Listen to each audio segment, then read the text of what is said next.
పిల్లలకు భోగి పళ్ళు పోయడం అనేది మన సంప్రదాయాల్లో ఒకటి. పసిపిల్లలకు దిష్టి తగలడం సహజం.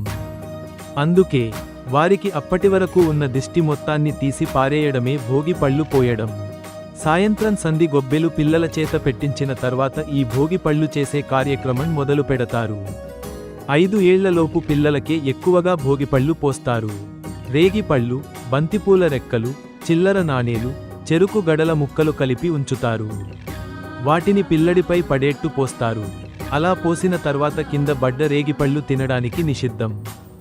దాన్ని ఎవరూ లేని చోట పారేయడం చేస్తారు. అయితే రేగిపండును అర్కఫలం అని కూడా అంటారు. అర్కుడు అంటే సూర్యుడు. భోగి మరునాడు నుంచి సూర్యుడు ఉత్తరాయణం వైపు మళ్ళుతాడు. అందుకే ఆయన కరుణాకటాక్షాలు పిల్లలపై ఉండాలనే ఉద్దేశంతో పిల్లలకు భోగి పళ్ళు పోస్తారు.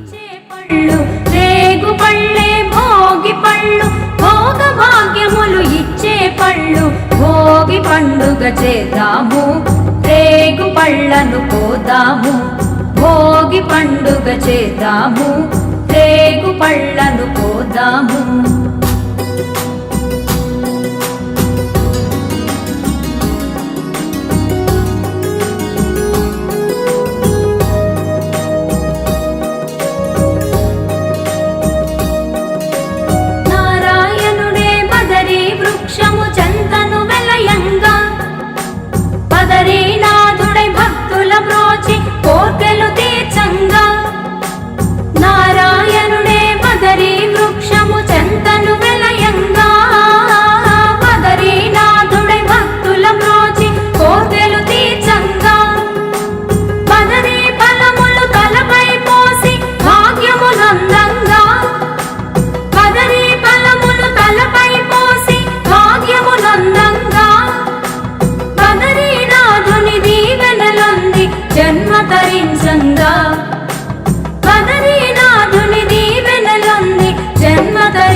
భోగి పండుగ చేద్దాము, రేగు పళ్ళను పోదాము.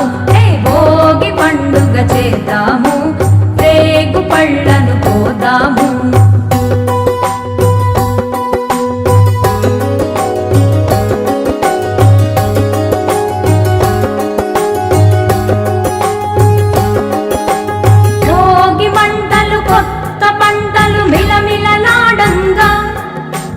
రంగుల ముగ్గులు గొబ్బి పువ్వులు కళకళలాడంగా, భోగి మంటలు కొత్త పంటలు మిలమిలలాడంగా. రంగుల ముగ్గులు గొబ్బి పువ్వులు కళకళలాడంగా, సంబరాల సంకురాతిరి శోభను కొని రాగా. సంబరాల సంకురాతిరి శోభను కొని రాగా. పెద్దలు ఊరు వాడ మోదములల రంగా.